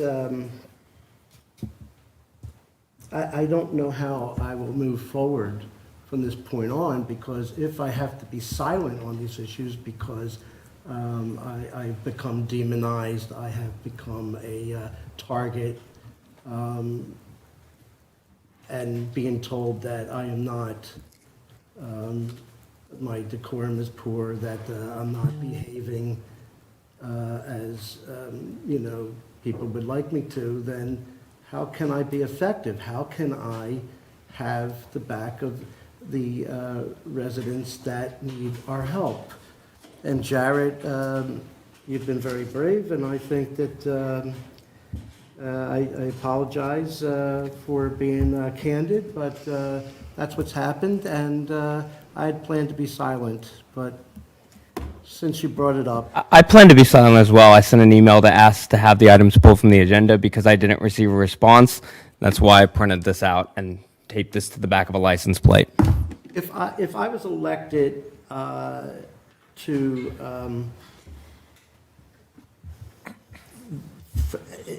this position as a council person, then my job is to make sure that the residents have someone to advocate for them. And I accidentally fell into a situation that put me in a situation that I had no intention of being in. In fact, the things that I was accused of were completely inaccurate. The only thing that was accurate was that I showed up on site at a site inspection where our building code officer walked off the job because I showed up and I begged them to stay.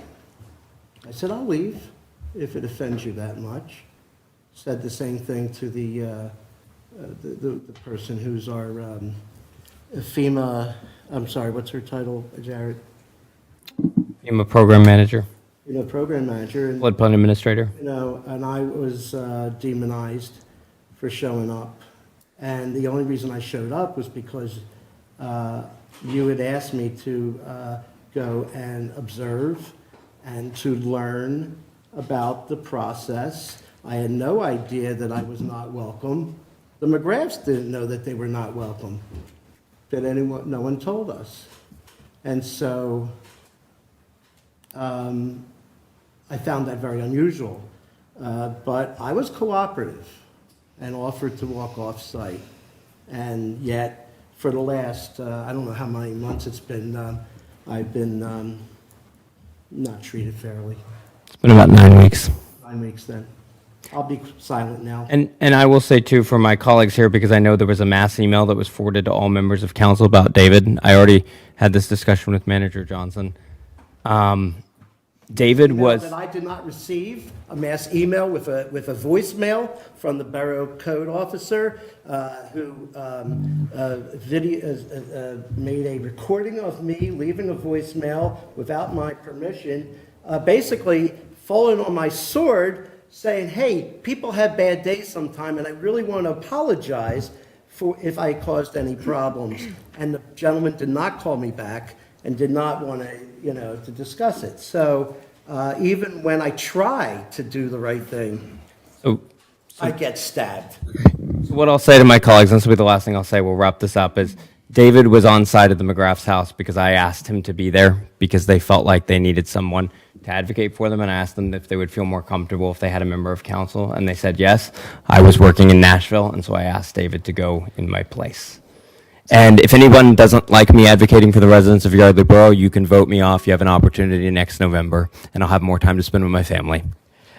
So I want to thank both of you for advocating, and not just for the McGraths in this elevation, but prior elevations, and the time that you put into it. And Caroline as well. I mean, there's a lot of time that gets put in to try to figure out what's happening here. Now, that said, I'm not going to add anything to this, but there is something constructive I want to put out here, because this reminds me of when we had to approve the release of a payment to Yardley Walk. And we get, as a council, so this is just an idea for us, okay? We get as council to release, here's a piece of paper that says, release this payment. We are not required to get authorization from the party who is, the work was done for. In the case of Yardley Walk, it was the HOA. In this case, it's the McGraths. But it would be so nice to have a paper, like a written thing along with that, with their signature saying, we concur with this, right? So if we didn't have that, then as council, we would know to ask questions. Whereas if we saw that the people whose property it was concur with the release of it, we would know it looks good. There's no need to dig further under the hood. So that's my idea of a way to kind of integrate a process here that would be fairly easy to do and might tighten it. Love that idea. And if anyone wants my resignation, you can have it. You can have my resignation. If doing the right thing is the wrong thing, then you can have my resignation. Just putting it out there. Thank you both for sharing and for bringing your true and authentic self to the meeting. I think we are a better council when we are ourselves. We all ran together on one ticket, y'all, but this is a stressful job, and it's stressful for the residents when they are doing work on their houses. It's stressful for the staff when they're trying to keep tabs on a lot of open projects, and it's stressful for council when we are trying to piece together a lot of different information. All of us don't know everything at all times. And so stress creates friction, and we're not all always right, and we're not all always wrong, and we are working on our communication, and I look forward to improving on this, so these bottlenecks don't happen, and pent-up frustrations don't happen as frequently as they've been happening recently. So thank you both for sharing with us.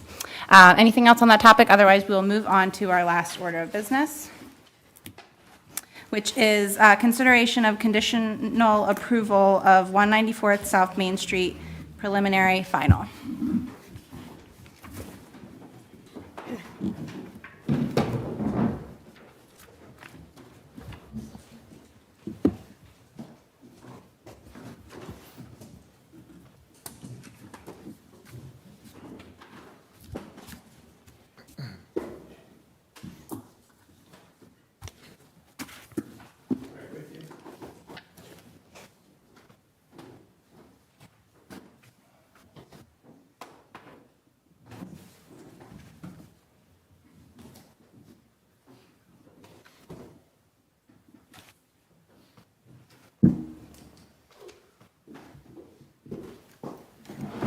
Welcome. Welcome. Good evening, Madam President, members of council. Vince Fioravanti here with the applicant, Jake Gordon, operator of Yardley Auto Service Center, 194 South Main. Tonight we have before you what I would call a simple land development that proposes a 3,100 square foot building addition to the existing facility that occupies the site. The rendered site plan is to the right here, and to the left I have another easel set up with some auxiliary exhibits that we can use to explain the project. The reason I call it a simple land development essentially is just a building addition on an area that is already paved. So in terms of impervious surface, there will be no impact. The site is 97% paved. This white area in the front here is all blacktop. And I have some photos to show up, but I'm sure everybody's familiar with the site. So in terms of stormwater management, there won't be any real impact when you're placing a building on a paved area, but we do propose stormwater management for it. A couple of items just to note before we get into the site plan. As first, the site is, as we all know, a non-conforming service station since I believe the 1940s in an area that's currently zoned R2. Matter of fact, it's not conforming with respect to a lot of zoning items. Setbacks on the side, impervious cover is 97%. The use is non-conforming, so non-conforming in a lot of different ways. It's been a service station here for a long time. The business is not changing. The site impervious surface is not changing. Essentially, the new building is proposed to add 5 bays to the existing service center for car repairs and for detailing. The bays are a little bit larger than the bays that exist in the current building, so that larger vehicles can be serviced, delivery trucks, things of that nature, where that type of business now is turned away because the trucks are a little too large to fit in the existing bays in the existing building itself. The proposal does include stormwater management, even though, as I said previously, the impervious surface is not changing, but the code does require stormwater management when areas are disturbed, and so we are in compliance with the stormwater code. You can see the stormwater basin here in the back. It still will be covered with gravel, but it will be underground. We did do soils testing. We did get good percolation. No groundwater was encountered, so it will be a well-functioning stormwater system, and it will reduce the volume and peak flows from the site when we're finished. So we're not adding any paving to the site, but we will be incorporating stormwater management. If I look at the previous approvals, well, even before that, let me go into the site plans first. Again, when we're talking about the overall simplicity of it, there's some regrading to be done on the right side. We have the building expansion, of course, that we'll be building. We have the stormwater system where the roof drains from the new building will be piped underground into the system. So we do have stormwater management. And we have what I call delineation of parking. Right now, if you were to go to the site, there are a lot of vehicular businesses. There's large staging areas for inventory and car parking. And that's necessary in a building, in a business like this. We've incorporated into the back the delineation of parking stalls with bumper blocks set 3 feet from the back property line. The current parking lot extends over the property line. In the back here, we have an aerial that I can show you. We're probably all familiar with it. There's tanks and trucks and industrial use in the back. There's a buffered area between the railroad track and the site on the right. And then there's vegetation and an opaque fence down the residential line on the left side of the plan. So we do have delineation of parking so that employees can park in the back. Right now, they kind of park wherever they want.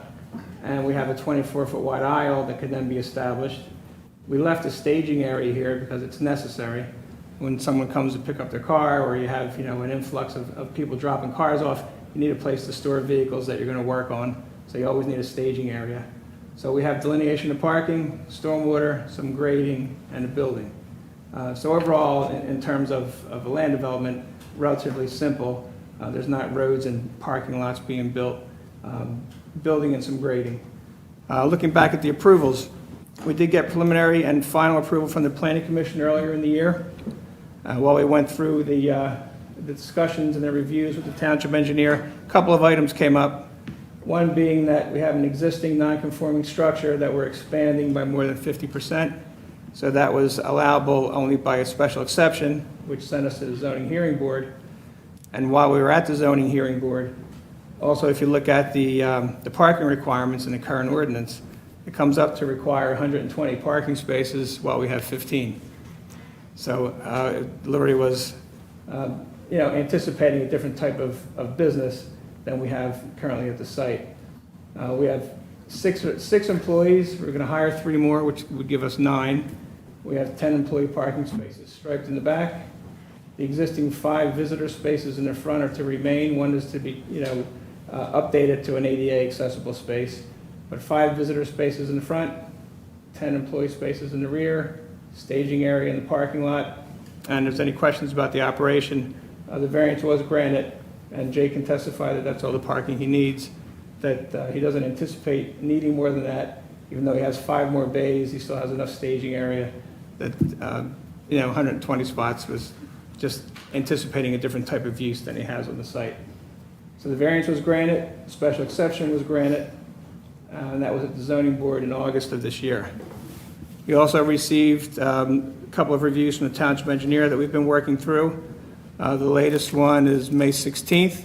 We revised the plans to address those items. Anything remaining would be will comply. And then looking at the review, there's 11 waivers, which sounds like a lot, but as I'll go through, 5 or 6 of them are all about locating features within 400 feet and the size of the plans. We have 24 by 36 plans here, which is a standard size plan. That was a waiver. There were 4 waivers about location of items within 400 feet, which is a standard waiver. Another waiver for preliminary and final, which we're requesting tonight. And that was 5 or 6 of the waivers, and then there was a couple more which we'll go through. And I have some photographs that I can use to show you our justifications for those. If in the end, if you have any questions, again, Jake's with me, he can discuss the operations.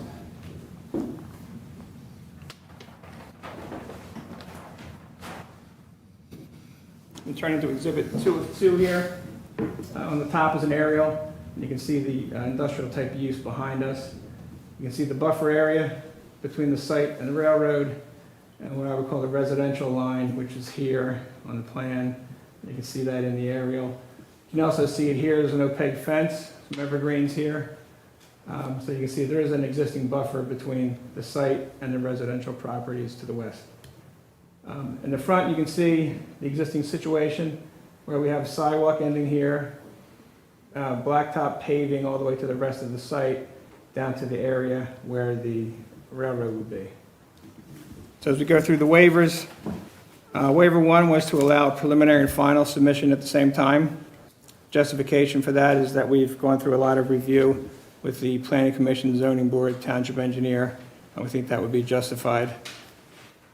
Waiver 2, 3, 4, and 5 is to not be required to show the location of storm drains, sanitary sewers, property owners, and streams within 400 feet of the property.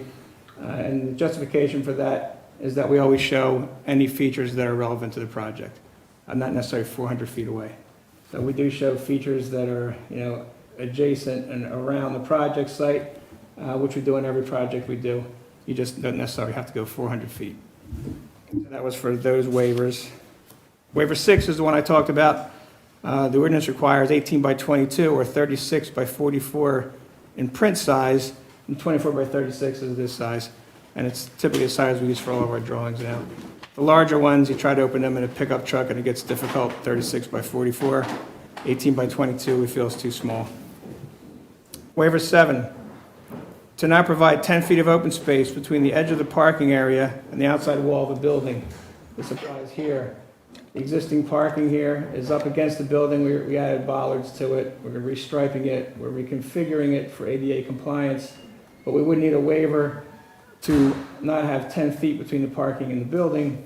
If we did have 10 feet, we would lose the aisle between the parking and the existing station. And this is the existing setup that's been in place for years. So that's the justification for that. Waiver 8 requires 20-foot landscape buffer between the parking lot and the residential line. That will be here. And a two-way traffic aisle that services the property, which you can see, let's see if the exhibits show it. You can see it here behind the pole. But that paved driveway, if we were to put a 20-foot buffer between that residential line and the parking lot, we wouldn't be able to access the back of the building. And it's an existing driveway. It is buffered, and that's a justification for that one. Waiver 9, to not provide existing parking setback of 15 feet in the rear. In the rear, we talked a little bit about this. Right now, the gravel parking does go over the line. We're going to be cutting it off at a point 3 feet behind these parking bumpers. If I were to provide 15 feet from the parking, and it's already paved all the way past it, but if I were to provide 15 feet in this area, move the parking 15 foot back, I would lose this aisle and I would lose the staging. It would just be a negative impact on the business without any merit. And again, there's an industrial use behind us, so there's really nothing to buffer against too. So that would be our justification for waiver 9. Waiver 10 requires a sidewalk along the frontage of the property, and we're asking for a waiver of that. The justification being in frontage of the property is already paved with asphalt. The sidewalk will be difficult to fit and would be unnecessary, as it can still, as a pedestrian path, you can still walk here. But as you can see, the driveway apron exists and it's all paved, the entire frontage of the property already. Waiver 11 requires the installation of street trees. We're asking for a waiver of that requirement. The frontage of the property is already paved. There's no room for street trees. The owner will pay a fee in lieu of street trees to be planted at the direction of council. Again, referring to this picture here, if I were to look at where I would put a street tree, there's already a sign here that's close to the curb. The rest is driveway aprons and paving, and not really any room for a street tree in that area. So that was the justification for that waiver.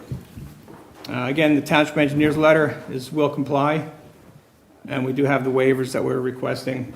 And I said half of them are very minor. The other half, we think they're all minor, but 4 or 5 of them are just for the location within 400 feet. Ask you just a question about these waivers, because I was at the planning commission meeting with you guys, and they responded to all these waivers and gave their recommendations. Yes. Are you asking for us to approve what they, are you asking us Well, I to mean, override typically, them? the planning commission would recommend approval of the waivers, but the council would grant them. But like, for example, waiver 10, the sidewalk, we went over this there, right? And we talked about how that property to the south is a property that's on the comprehensive plan to be acquired by the borough to add a trail to connect the canal to Main Street, right? Yes. And as you could see, because you were here, we acquired 2 properties in the last year. So I know, Jake, you do a beautiful job, by the way. It's a beautiful property, and I appreciate your business. But, you kind of, when you heard that, you say, yeah, that'll never happen. But it's going to happen. I don't know if I'm going to be the one doing it, but we're going to raise the money and we're going to acquire that property because we're big on acquiring open space and the funding is out there. So one day it's going to be acquired. Can't promise you when. When it is, we talked about that sidewalk connecting Main Street to that, what's going to be a trail there, which is good for your bicycle rental business. And you offered to put it in at your expense, which I think is a great solution. No, I was saying you guys can pay for it. Well, you're required to put it in. So, but rather than us doing it, rather than you putting it in now. Well, I would have to you move my offered, sign well, immediately. just let me finish. You offered to do it. You said, you know what? When you get it, I'll put it in. That's what you told me. So I'm good with that because it's going to cost you a lot less money than it's going to cost us. Just the engineering is going to cost us more.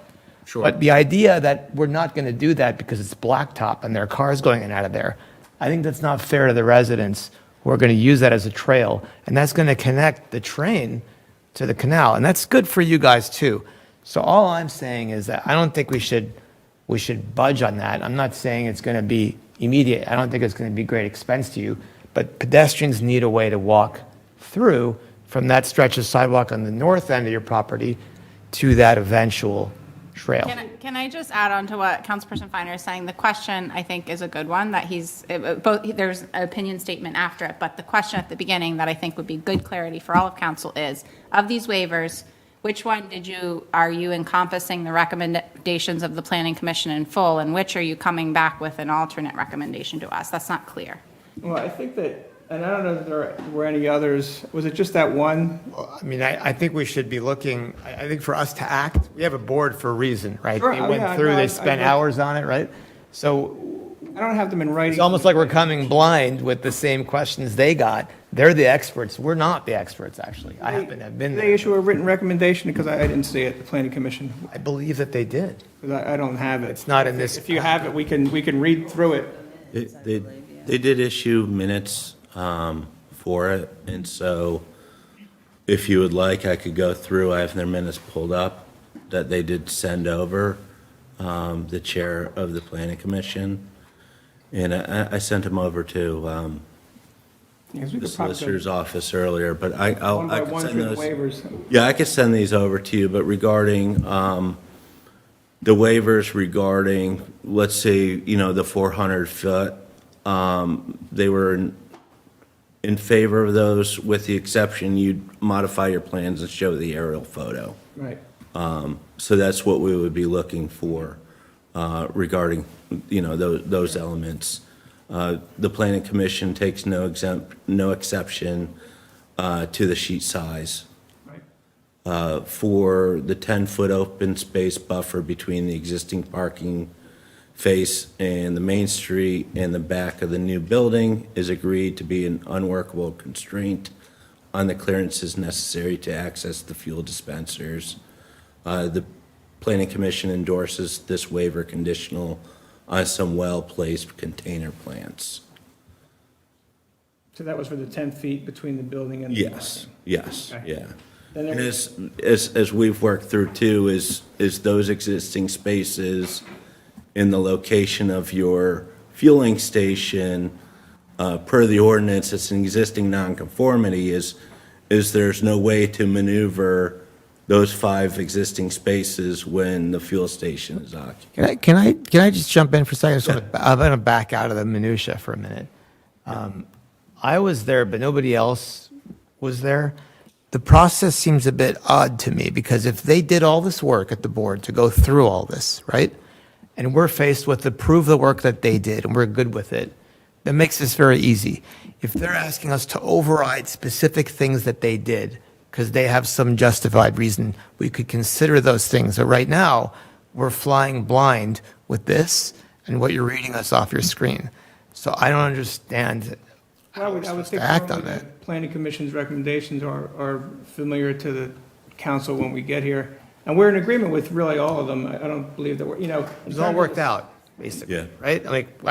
It seemed like everyone was happy with what was there. So I'm saying, why reopen it? Let's just take what they had. If you guys are good with it and, run it by we're fine- council. we're fine with Let it. us approve it and then we're good. Or if there's an issue with it, we can look at I that. thought everything was good. I just Yeah. don't recall if there was, Tell me, What I was- said we're what putting were a their- sidewalk their- in, I don't remember. Container plants instead of trees, I like that. I Well, think that would help a lot, because this is the welcome to our town, like, it would Move be. them around, yeah. Well, actually, that's gonna get moved. That's actually only a temporary thing because we tore down a building and we needed to put things places. And they were too big to just leave outside. I think regarding the sidewalk, I've seen it done in the past and other projects that we do, where, you're not escrowing the fees for the sidewalk, but it's kind of a reservation, that when the time comes, you'll take care of it on your property, and I think we'd be agreeable to that. And I think that's what we discussed. Yeah, that's further on. I mean, just going through it, the other item was the landscape buffer on the north side of the lot. What was discussed during the PC was actually when you go close to the back of the building, it tapers, and to provide 10 foot of plantings is what the planning commission was looking for on your property. And where was that? From where your pointer is and goes south to, say, the back side of the new building. From here to here? And then it tapers in on that driveway. Right now, your driveway's 34 foot wide. Right. 10 feet into that. So that's what the landscape buffer that was discussed there. Back in this lower left corner here. Yeah, a 10-foot strip towards North 10 Main. foot wide, 10 foot wide, yes. okay. And, You see that? Yeah, I'm just Right trying there. to see how far up does it come to the corner? it comes, it really, it tapers, I could show you, just, Well, Yeah, I we- know, you I know can- what you 10 can- you feet can is, see I it just here, wanted to kinda. You see. can see it here, yeah. Yeah. Oh, like just there? yeah. I was just That worried area. about when you come down that hill to be able to make a turn around that Oh, corner. yeah, this way? Yeah, I mean, you have, Yeah, you have, find that way. Yeah, as long as that's, you'll be able, Yeah. So we'd be agreeable to that, right? yeah. okay, they had no issue regarding the rear yard parking, that we talked on the, Back here, yeah. yes, on there. With the, just deferring the parking quantity to the zoning officer. Regarding the sidewalk, this was just talking about with Mr. Finer's comments of should such a path be developed, the quality of the pedestrian sidewalk along 194 South Main Street with the applicant's sign occupying the right-of-way will be a problem. The planning commission endorses the waiver for the required sidewalk on the condition that sidewalk improvements will be made when the future path is developed. And they're looking that this must be recorded on the applicant's exhibit on the property title. I think we're in agreement with that. Sure. And then regarding When you this, say will be made, did it say who's paying for it? Because I remembered the applicant was going to pay. yeah, I sort of skipped through that, Mr. Finer. There's no questions later. Well, you offered. I Right, don't remember that, but Okay, it was late. yeah, maybe it was. it would be, yeah, okay, yeah. That's the general context of that comment when we see it Then, It's similar to a fee in lieu of, but you actually don't have to put the fee out until when and if, yeah, I thought that was a fair compromise, because you don't have to have the money sitting there. Right. It never happens. Whatever happens. Yeah. Right. You know. and they agreed regarding planting of street trees is difficult here, but they endorsed the applicant proposal for a fee in lieu of trees. And then they had they were endorsed the waiver for a combined preliminary and final review. Could you repeat that? I could not understand what you said The preliminary final review? about the trees. What happens in some cases where the trees don't make sense, instead of just waiving the trees, you get a fee from the applicant, and then the borough may be able to plant street trees elsewhere within the borough where it makes sense. Thank you, that's, Okay, so a fee in lieu is we would prepare an estimate for the fee in lieu street trees in coordination with the applicant. Yeah, support that fully, thank you for clarifying that. welcome. So that was just their quick review. Okay. Thank you. And I think we're in agreement with them. Do you know what the amount in dollars equals? For street trees, typically it's $500 to $600 per tree. And how many trees are we speaking of? That I don't have that off the top of my head. We would see what we would plant there with the driveway or with the parking lot, with the new sidewalk, and site those trees accordingly. Thank you. How are we going to put this up for a motion if he's got that, like, sort of notes over there, and then we have this here? So, Mr. Finer, Question, 'cause I said I was chairman of the planning commission for several years, and we never did, what typically happens, the planning commission creates their letter after they've met you, here's what we think, it goes back to you, and then you come here saying, we will implement everything that zoning said and planning said, and maybe you'll have one or two exceptions, but it's a little disturbing to me that you haven't, it seems like we missed a step here. It seems like you're a little early. Further, Mr. Carlson, I didn't hear anything about, I attended both meetings, Okay. both the planning commission meeting and zoning, and I didn't hear anything about the zoning meeting. I feel like we were only exclusively talking about planning commission meetings. Is that correct? Yeah, and hold on, if I could just jump in. Earlier today, I did send out a proposed memo that has a motion for your consideration if you're inclined. That motion includes that they'll comply with all of the review letters from the Bucks County Planning Commission, our Planning Commission, and the zoning. Zoning is really a separate issue from what they're here for this evening. Those decisions have been issued. It's a part of the proposed motion that they'll comply with that, but they would have to anyway. I mean, those are the zoning decisions. I know there was a condition in there that you wouldn't use the property. I think it was for collision repair and painting. They have to comply with that anyway, but that's part of the motion that was sent out this morning, I believe, as well. So that motion encompasses that you guys would be willing to comply with all review letters that you've received to date, as well as any outstanding comments from Mr. Foley. And it sounds like you're in compliance with that. You consider that all will comply? Yes, we will comply. We're in agreement. I see, it just wasn't in the other packet, that's why. That's what we were missing. So the motion is, if Yardley Borough Council concurs with the grant of the preliminary final land development approval in accordance with the conditions from the Yardley Borough Planning Commission, the comments from the Bucks County Planning Commission, and the review letters from the Yardley Borough Engineer, a recommended motion for approval would be as follows. I make a motion to grant preliminary final land development approval for the application of 194 Main Street, South Main Street, or is that the name of the?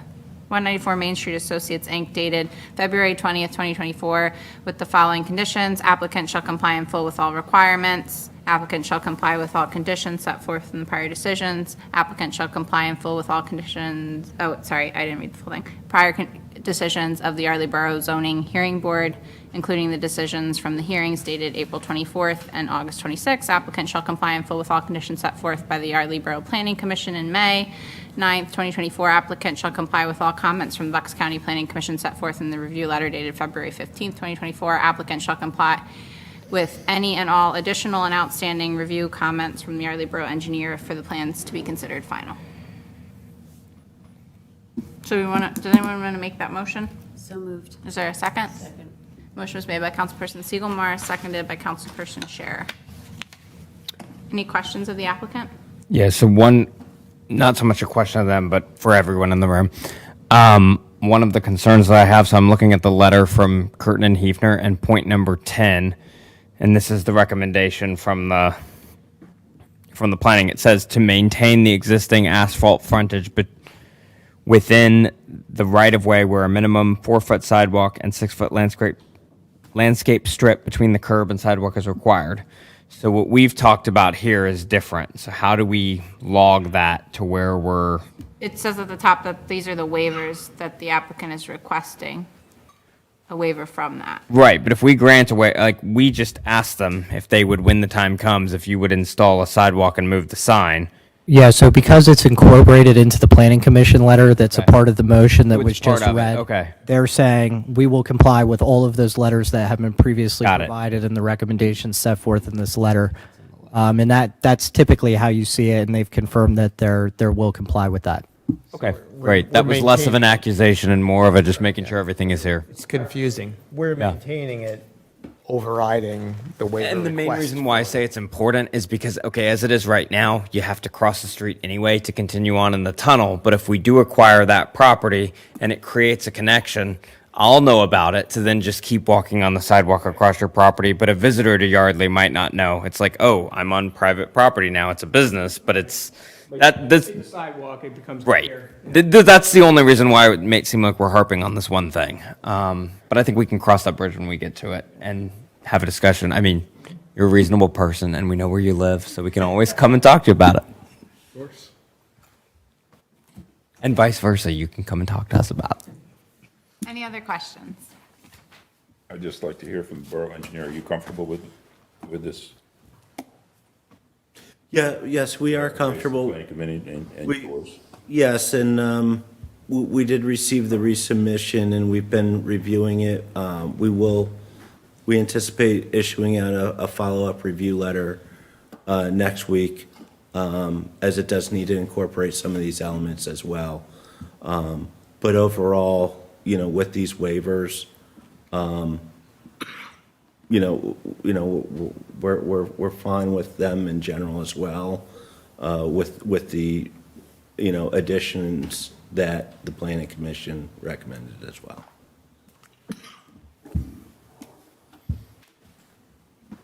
So it needs more follow-up and follow-through. Yeah, the last tenet of the motion was review, any additional outstanding review comments from the Yardley engineers for the plan to be considered final. They have to comply with those. Right. Yeah. I'm just saying it's not Yes. done yet. so- Yes, correct. All right, anything else? You have any questions or final comments for us? Yeah, I think we're in agreement with everything. Yeah. Excellent. I think it's smart that you're adding detailing, because I noticed there's no detailing like There is. locally here, isn't You it? it's just a little tent right now. Oh, That's gonna okay, be you're the already, day. great. That's a high demand thing. I like that I get text messages reminding me, oh, I haven't changed my oil in 7 months. All right, let's go. Okay, anyway, all those in favor, please signify by saying aye. Aye. Any opposed? Abstentions? Motion carries unanimously. Thank you Thank for you your very much. patience Thank waiting you. until the end. Thank you. I would entertain a motion to adjourn. So moved. Second. Motion was made and seconded. All those in favor, please say aye. Aye. Aye. Meeting adjourned at 9:30.